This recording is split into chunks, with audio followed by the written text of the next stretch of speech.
My name is Maren Whitlock. I'm 47 years old, a mother and a wife, who spent more than 2 decades believing in the quiet, steady life we built out here in suburban Michigan. Pour yourself a warm cup of coffee, sit down with me for a moment, and let's talk. I want to ask you something right from the start, friend to friend. Have you ever had a single ordinary second completely divide your life into a definite before and an absolute after? A moment so sharp that you can still feel the exact temperature of the room when the axis of your world shifted. For me, that second arrived on a completely unremarkable Thursday night. I was standing in my kitchen, wiping down the island counter with a dish towel. The space felt so safe. It smelled faintly of roasted chicken from dinner and the sharp, clean scent of lemon cleaner, the exact olfactory blueprint of our family home on any given Thursday evening. Upstairs, I could hear the steady, rhythmic drone of the shower running. My husband, Ellis, was taking his usual long, hot shower after a demanding day at the manufacturing office. Everything was precisely where it was supposed to be. I'd just placed the last clean dinner plate into the drying rack when it happened. Ellis had left his phone sitting casually face up on the dark granite island. It wasn't hidden. It wasn't slipped under a napkin. It was just lying there, completely unguarded. And then the screen lit up with a soft, unassuming buzz. The glow cut through the dim, ambient light of the kitchen. I didn't mean to look, but the text was right there, stark black letters against a bright white background. It read, "Last night meant everything to me." My hand froze mid-wipe. The damp dish towel simply dangled from my fingertips, heavy and cold. I stood entirely paralyzed, staring at those 6 words as if they were written in a foreign language I was desperately trying to translate. It's a strange thing, how the human brain processes a sudden shock. My heart didn't begin racing immediately. In fact, it felt like it stopped completely for a beat, a heavy, hollow pause, before thudding hard against my ribs once, then twice, like it was violently trying to catch up to a reality I wasn't ready to face. Now, I want to be clear about something. I am not a person who snoops. In 23 years of marriage, I have never once gone through my husband's pockets. I have never checked his emails, and I have never demanded to see his call logs. I believed that trust wasn't just a rule. It was the foundation of the roof over our heads. But in that exact fraction of a second, something deep inside my chest cracked, and a cold, ancient instinct took over. The naive wife stepped aside, and a stranger stepped into her place. I reached out and picked up the phone. My fingers were completely steady. When the lock screen prompted me for a code, I didn't even have to think. I typed in our wedding date. It was almost pathetic how easy it was, how little he had thought to protect his secret from me. The phone clicked open instantly, revealing the text message thread. It was from an unknown number, but I didn't need a name. I saw just enough of the previous messages to understand exactly what was happening. Before my rational brain could step in, before the fear or the impending grief could tell me to stop, my thumbs moved across the keyboard with a terrifyingly calm precision. I typed a response that would set fire to the life I knew. I wrote back, "Come over, she's gone." I pressed send. A sudden freezing wave of regret cascaded down my spine the moment the bubble vanished, but it was already too late. The word "delivered" appeared at the bottom of the screen. I carefully placed the phone back on the granite island, exactly where he had left it, aligning it perfectly with the edge of the counter. Then, I stood there in the absolute quiet of my poisoned kitchen, listening to the water continue to run upstairs, knowing that the trap was set and my life would never be the same again. The water upstairs finally stopped running, the sudden absence of the sound leaving a heavy, ringing void in the air. I lowered myself slowly onto the leather bar stool by the island, folding my hands neatly in my lap. I didn't want to pace. I didn't want to tremble. I just sat there, listening to the agonizingly slow passage of time. The clock on the kitchen wall ticked with a harsh, mechanical finality. The refrigerator gave its familiar, low, and steady hum. 12 minutes. I counted every single one of them as they bled away into the dark evening. I looked over at the window, and in the reflection of the dark glass, my own face looked back at me like a complete stranger. My expression was perfectly calm, and my eyes were terrifyingly steady. But inside, my thoughts were spinning in tight, chaotic circles. Who exactly was she? How long had this been going on right under my nose? And why did it have to come to light on this specific, ordinary night? Let's pause right here. Take a breath with me. I want you to go down to the comments right now and type the word intuition if you've ever felt a devastating truth in your very bones, long before you ever found the physical proof. There is a specific kind of quiet horror that settles into your chest when your gut tells you a story that your heart is too terrified to read. But on that night, I didn't cry. I didn't scream out to the stairs. I didn't demand an immediate explanation. I just waited in the stillness. Then the doorbell rang. The sound didn't just echo. It cut through the heavy silence of the house like a cold blade. I stood up from the stool, smoothed down the front of my knitted sweater out of pure habit, and walked toward the entryway. When I pulled the heavy wooden front door open, the crisp Michigan autumn air rushed in, and there she stood on my porch.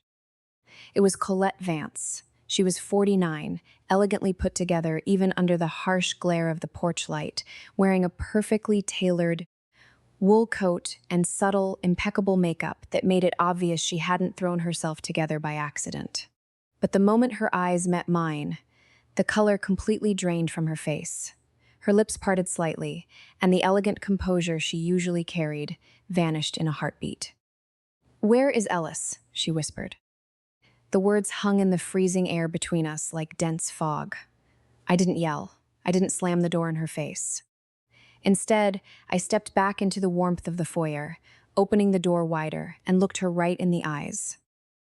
"Come in," I said softly. She hesitated for a long, agonizing second, her gaze darting past me into the dark hallway before she finally crossed the threshold. Her pointed heels clicked softly, sharply, against the hardwood floor as she stepped inside. Instantly, the heavy scent of her perfume filled the enclosed entryway, something incredibly expensive, rich, and floral. It was a scent that was familiar to me in a way that immediately turned my stomach.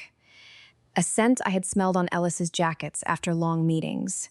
A scent I had ignored because I trusted my husband.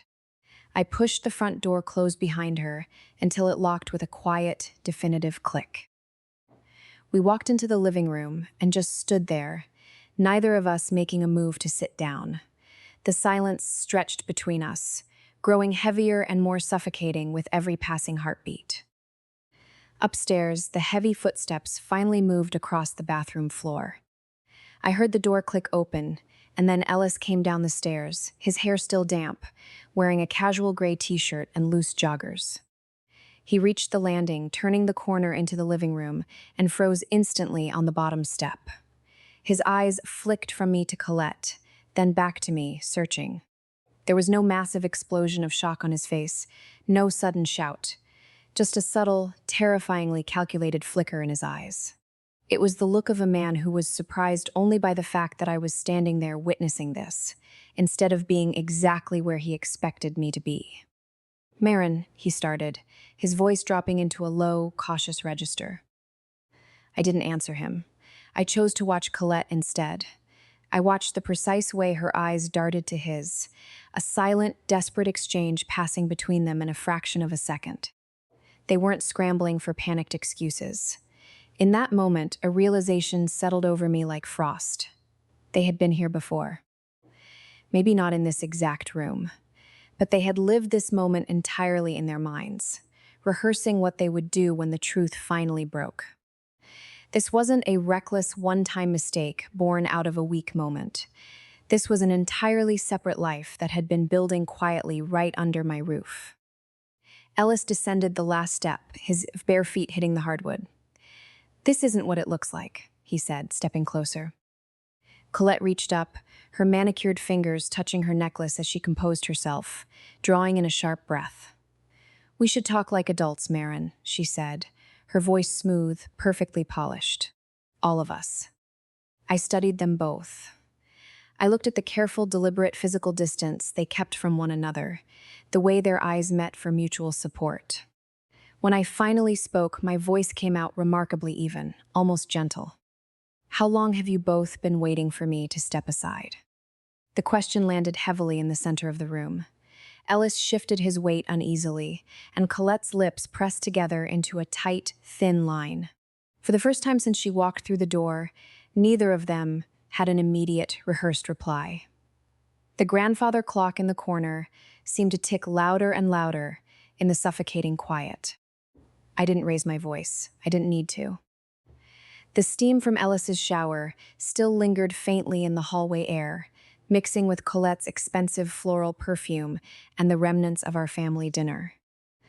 Everything ordinary about my life felt suddenly, permanently poisoned. Let's pause here for a moment. I want you to go down to the comments right now and type the word clarity. If you've ever looked at someone you shared a bed with for decades and realized you were staring at a complete stranger. It is a terrifying moment when the illusion breaks, isn't it? Colette glanced toward the front door, clearly feeling trapped by the crushing weight of the silence. When she finally turned to leave, she brushed past the small wooden side table in the entryway. As she moved, a small white envelope slipped from her coat pocket, landing softly onto the floor. She was too busy escaping to notice. I waited in absolute stillness until the heavy front door closed behind her and the latch clicked. Then I bent down, picked it up, and opened it under the foyer light. Inside was a printed real estate sheet for a luxury lakeside condo, registered to an unfamiliar corporate entity. My fingers tightened on the paper, wrinkling the edges. I looked back at Ellis, who stood there still damp from the shower that had started this entire night, and realized the woman who used to forgive him was gone. Ellis closed the front door after Colette left, the latch clicking like a period at the end of a sentence I never wanted to read. The house felt smaller, the walls closer. I stood in the living room with the envelope still in my hand, its edges sharp against my palm. He turned to face me, water still beaded on his neck from the shower. "This isn't what you think," he said, his voice smooth, coming out practiced, almost rehearsed. "Colette and we've just been talking, that's all." I didn't move. The grandfather clock kept its steady rhythm, marking seconds that felt heavier now. I could still smell her perfume lingering near the door, mixing with the faint scent of his shampoo. "Talking," I repeated, tasting the word. It felt entirely too small for the intense, guarded look I had seen in their eyes. Colette's car hadn't pulled away yet. I heard the engine idle outside for a long moment before it finally drove off down the street. Ellis stepped closer, his hands open and raised slightly, like he was approaching a startled animal. "We should sit down, Marin. Talk like adults." "Adults?" I echoed, using the exact same word Colette had used just minutes prior. They really had coordinated their lines. I carefully folded the envelope and slipped it into my sweater pocket. "How long have you two been preparing for this exact conversation?" He hesitated, his gaze shifting uneasily toward the stairs, as if our children might suddenly appear, even though he knew Nolan was across the state and Briar was away at school. He cleared his throat. "A few months, it just happened, Marin. Work stuff turned into more. But let's be honest, our marriage has been dead for a while. You know that." The words landed like heavy stones thrown into still, dark water. I searched his face for guilt, for shame, for any shred of the man I used to know. There was discomfort, yes, but no real surprise, no panic.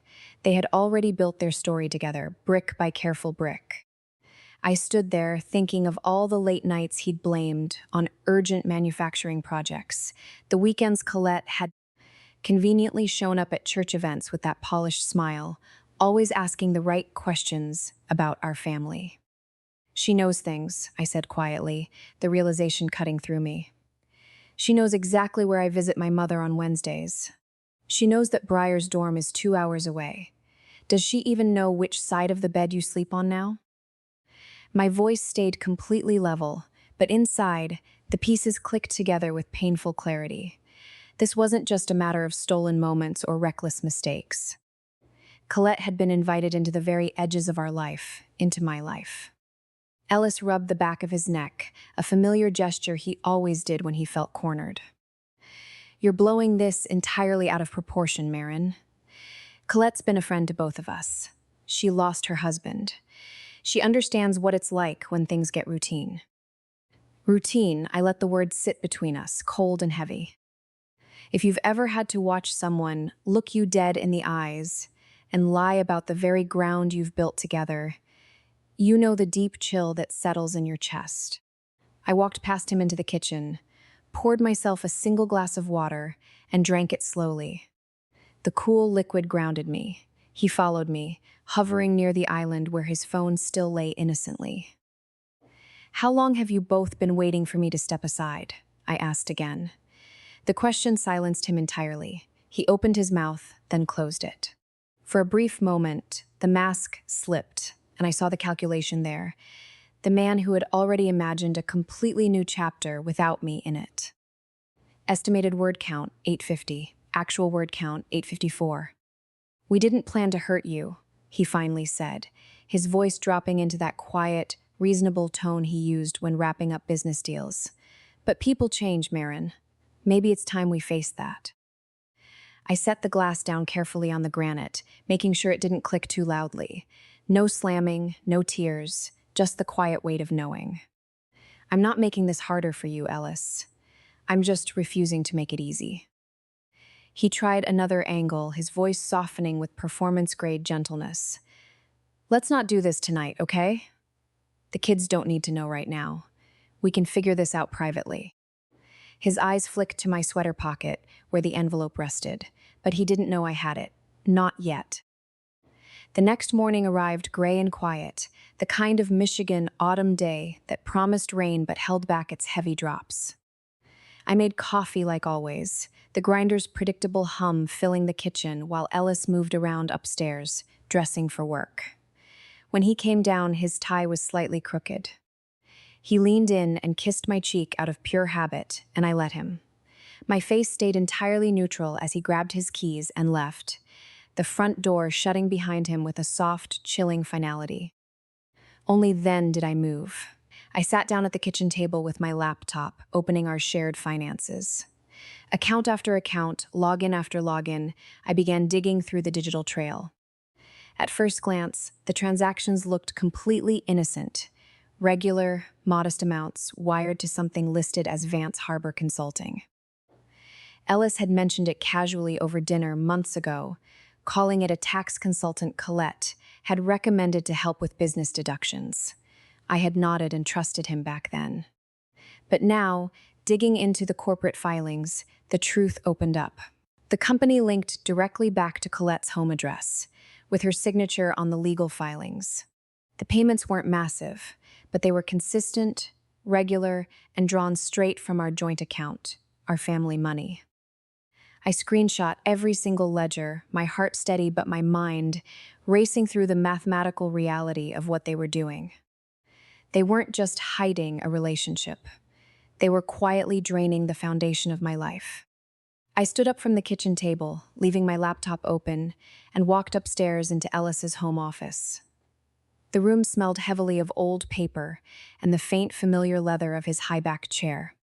I went through the desk drawers methodically, not rushing, opening each file with a cold, deliberate precision. That is when I found the thick manila folder tucked behind a stack of old manufacturing tax returns. Inside were duplicate printouts of the luxury lakeside condo, the very same property from the envelope Colette had accidentally dropped the night before. There were deposit schedules, bank routing numbers, and a neatly drafted separation agreement dated weeks earlier. But what stopped me completely cold was a comprehensive list of our entire life's assets, neatly divided in 2 columns in Ellis's precise architectural handwriting. Written at the very top of the legal pad was a single, handwritten note that made the room tilt around me. Marin will resist at first. Wait until Briar leaves for school. My fingers traced the dark ink on the page. The planned date of their grand announcement matched our daughter Briar's college move-in day exactly. They hadn't just been having an organic affair. They had engineered a calculated, predatory exit strategy. They had timed my emotional ruin down to the exact hour, waiting until my youngest child left the nest so I would be completely isolated, with my finances quietly drained and their preferred narrative already perfectly shaped. The sheer depth of the betrayal sank deeper than any physical hurt could ever reach. But as I stood in the quiet of his office, looking out at the maple tree we had planted when our son Nolan was just a toddler, I didn't let a single tear fall. Feeling the full weight of the grief would have to come much later. Right now, I needed absolute, unshakable clarity. I pulled out my phone and began photographing every single page in the folder, adjusting the desk lamp to ensure clear, sharp angles and flawless lighting. I wanted the evidence undeniable. Once I was done, I neatly tucked the original documents back into the folder, sliding it exactly where I had found it. A perfect, undisturbed trap. I sat down in his leather chair for a long moment, staring at the blank wall, watching the soft autumn rain finally begin to streak the glass outside. It is an incredible thing, how a woman can spend 23 years building a sanctuary, only to realize she has been sleeping in a fortress designed by her enemy. I picked up my phone, my fingers steady, and dialed a number I knew by heart. Nadine Mercer picked up on the second ring, her voice coming through the speaker warm, grounded, and completely no-nonsense as always. "Marin, you sound completely off. What on earth is going on?" I sat at my kitchen table and told her everything. I laid out the facts, like a clinical reporter, the glowing text message, Colette appearing on our porch, the hidden folder in Ellis's office, and that chilling handwritten note about waiting for our daughter to leave. There were no tears, no gasps, just the hard, unvarnished truth. Nadine listened to the entire story without interrupting a single time, the way only a true friend who had survived her own incredibly ugly divorce could. When I finally finished, she let out a long, slow breath through the line. "Marin, let me tell you something right now. Men like Ellis do not fear your tears. They do not care about your heartbreak. They fear paperwork. Do not confront him a second time. Do not let him know what you found. Document absolutely everything, and whatever you do, do not leave that house." Her fierce practicality anchored me completely. We talked for another 20 minutes as she shared the brutal lessons she had learned the hard way about hidden shell companies, offshore accounts, and smooth-talking, smiling husbands. By the end of our call, she gave me a name and a phone number. Hollis Reed. He's a family law attorney downtown. Old school, sharp as a razor, and he doesn't do emotional drama. He does strategy. Call him. Tell him I personally sent you.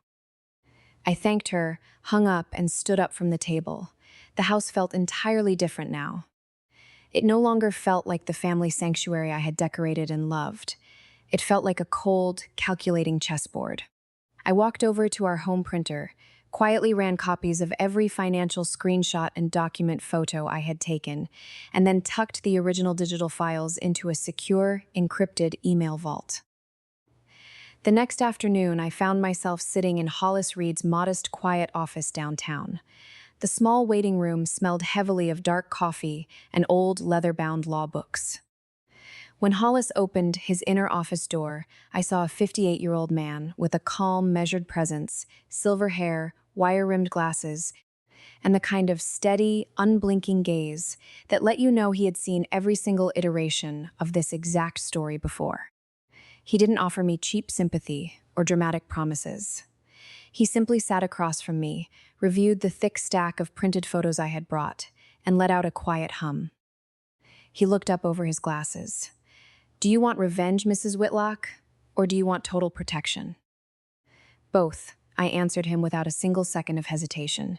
"But protection first." Hollis nodded slowly, flipping through the ledger pages of Vance Harbor Consulting. "Smart. The fact that your husband has been actively siphoning joint marital funds into a company directly tied to his mistress gives us massive leverage during the asset division process. And this handwritten note about waiting for your daughter to leave for college, this is absolute gold. It demonstrates profound premeditation and legal intent to leave you financially and emotionally vulnerable. This completely strengthens our position in court. He leaned forward, laying out our immediate tactical steps with absolute clarity. Back up every single thing.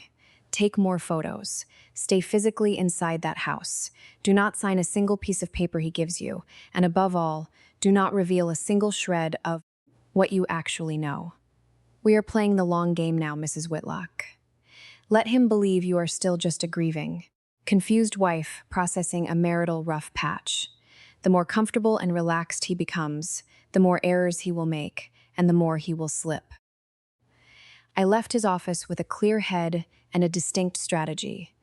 As I drove back through the gray Michigan drizzle, I realized the heavy weight of panic had completely lifted. I wasn't just reacting to a betrayal anymore. I was actively preparing for a reclamation. Ellis attempted to execute his own calculated strategy that very evening. He walked through the front door early, carrying a massive arrangement of pristine white roses, my absolute favorite once upon a time. He set them gently on the kitchen counter with a soft, entirely practiced smile. "I completely hate how last night went, Marin," he murmured, his voice laced with that smooth, comforting cadence he used to smooth over business conflicts. "I still care about you so deeply. We can work through this rough patch. I promise you we can."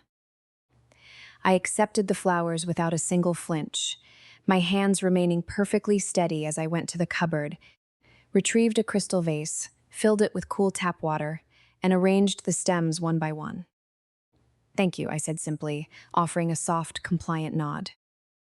Inside, my mind was entirely detached. I saw the gesture for exactly what it was: raw damage control, not genuine remorse.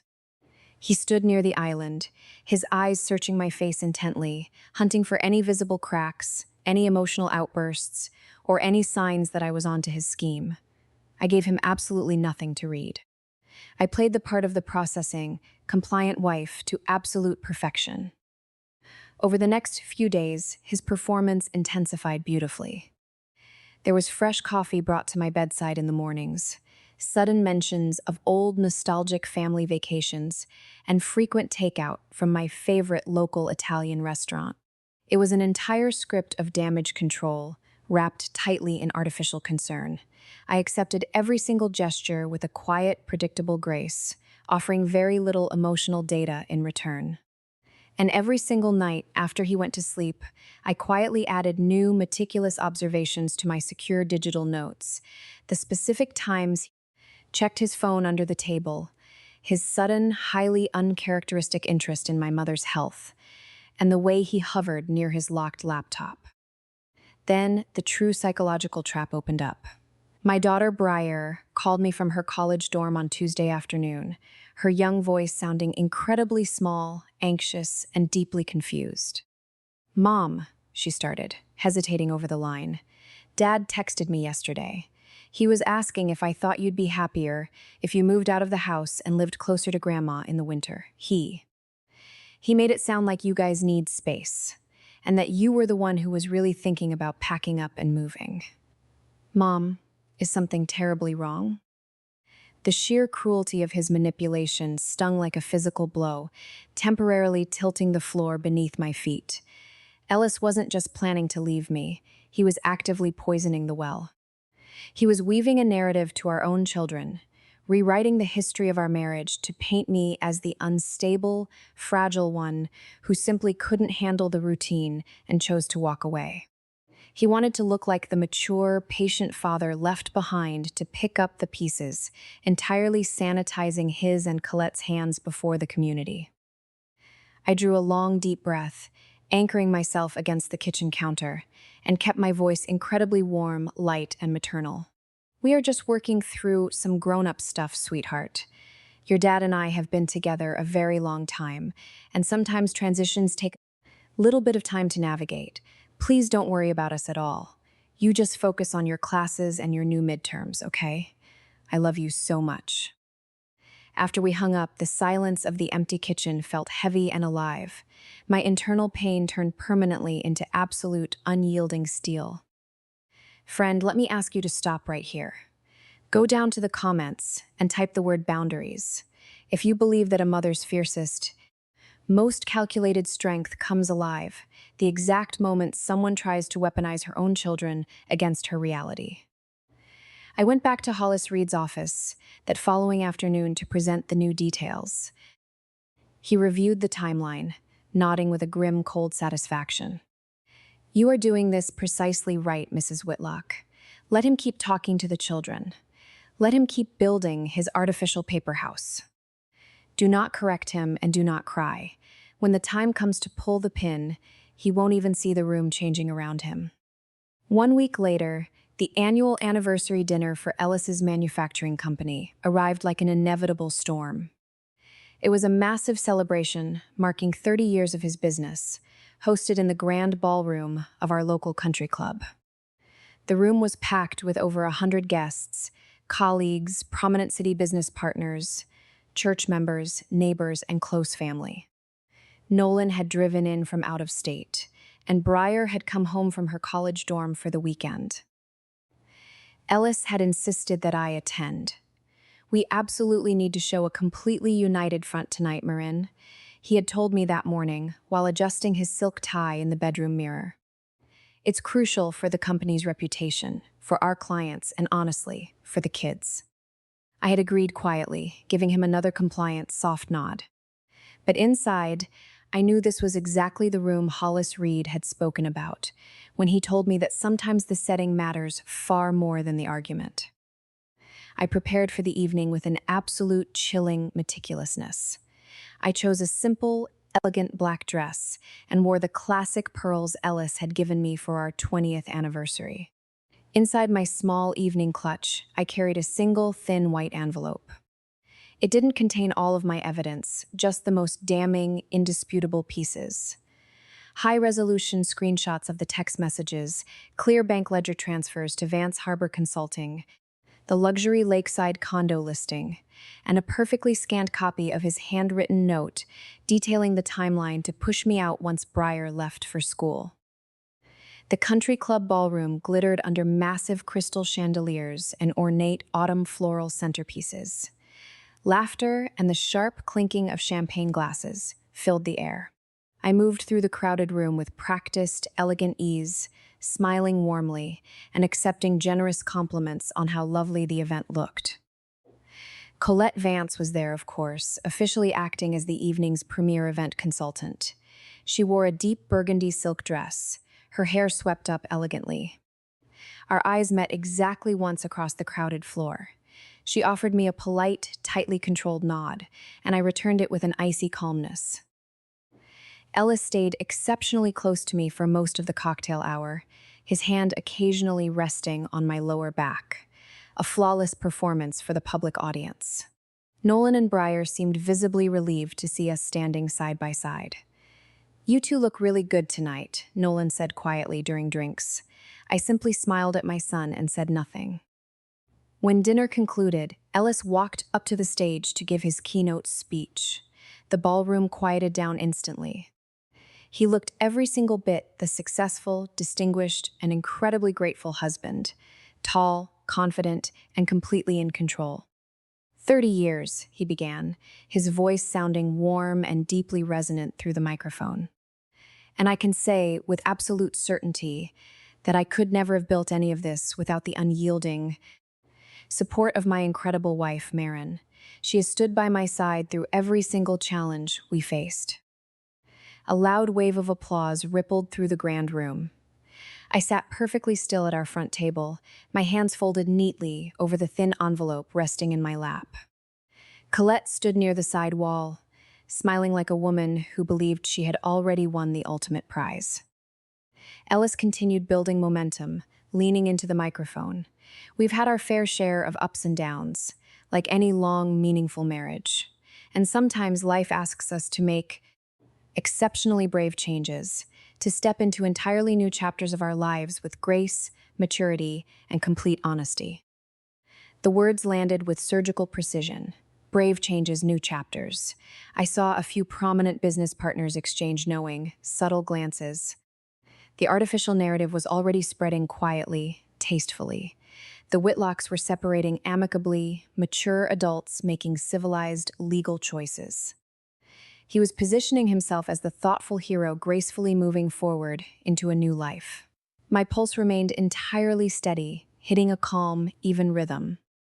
I glanced at Nolan and Briar. They looked deeply confused but cautiously hopeful.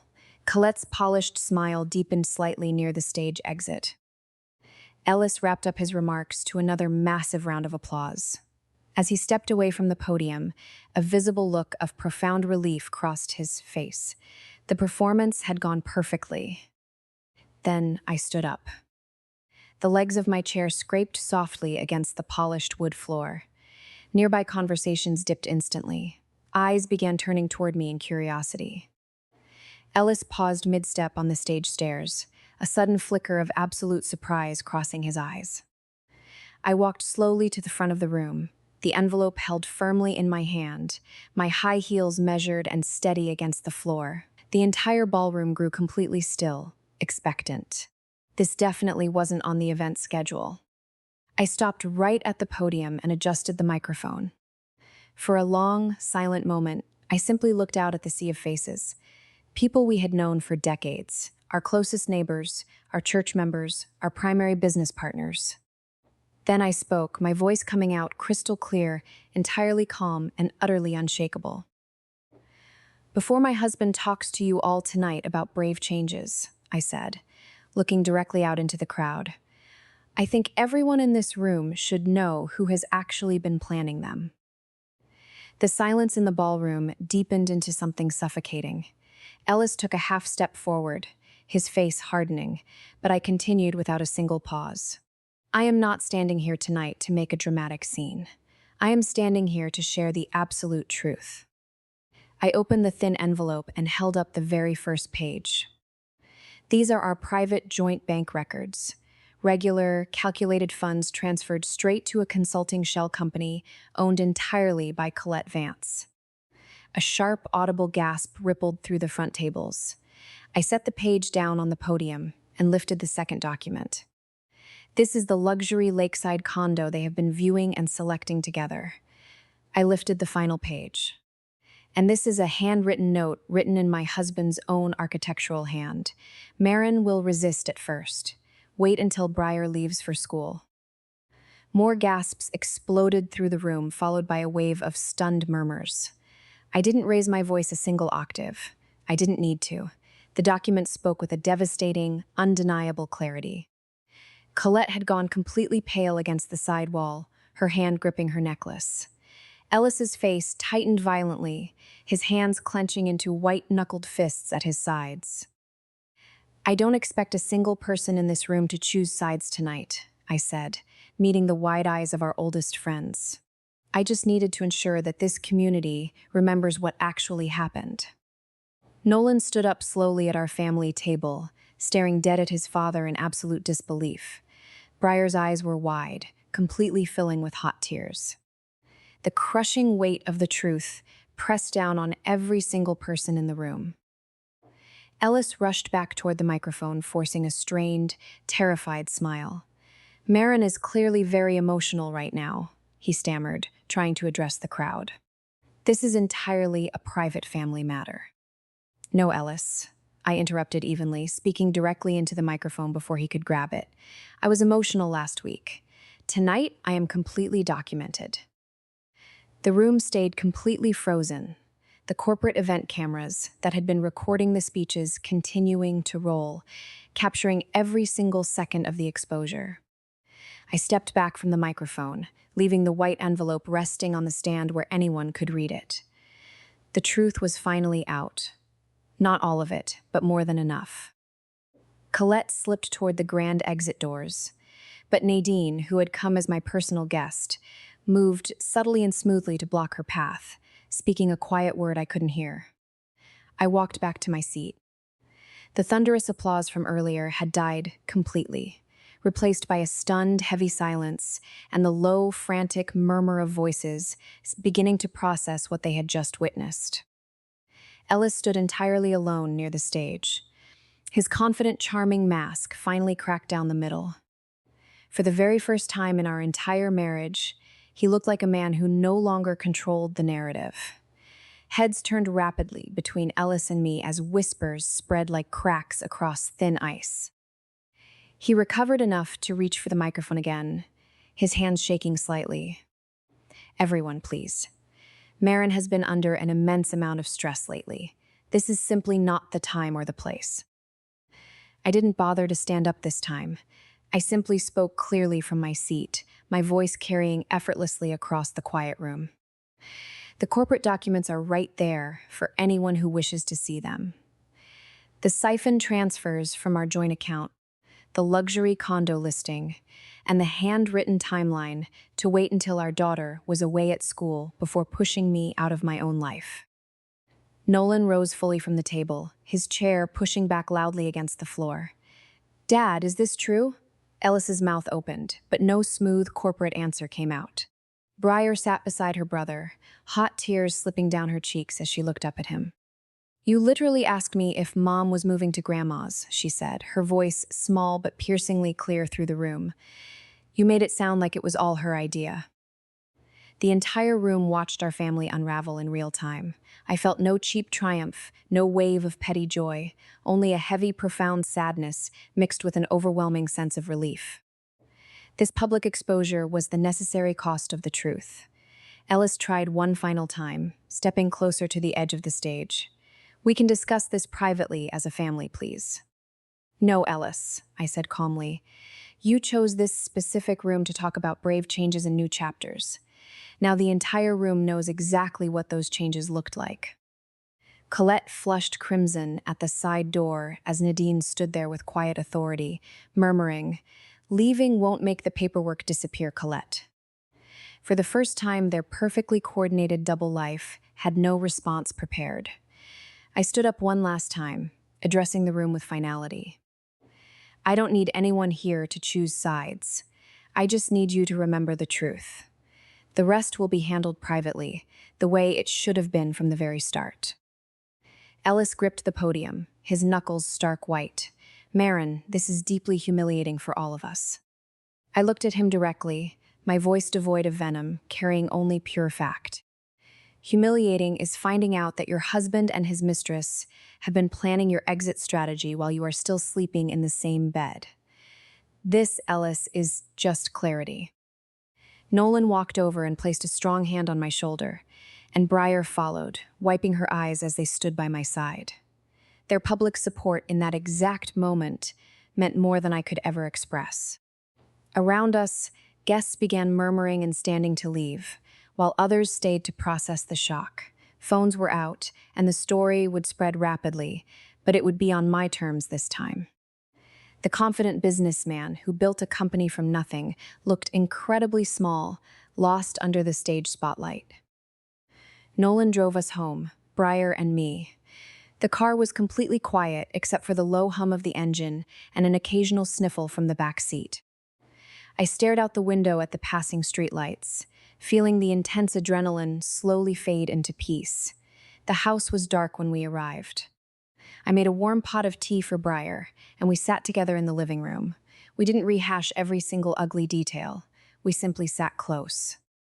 Nolan apologized for not seeing the signs earlier, and Briar hugged me tightly, whispering, "You didn't embarrass us, Mom." He did. Their words settled something deep inside my soul, the true beginning of healing. Ellis moved out 2 weeks later. The divorce process will take time, but the lines are drawn with absolute clarity, and our joint finances are fully protected by Hollis Reed. On a quiet evening, I stood at the kitchen window again, watching the autumn leaves fall. The house was entirely mine now, not because of a bitter victory, but because of radical honesty. Sometimes the doorbell doesn't bring the person who ruins your life. Sometimes it brings the truth you were finally strong enough to face. Thank you for sitting with me and listening to my story. If this journey stayed with you, please leave a comment below and tell me where you're listening from. If you've ever had to stay completely calm while your whole life changed, know that you are not alone. We have many more real, raw, and hopeful stories waiting for you. Subscribe so you don't miss what comes next. And let's keep walking through these moments together.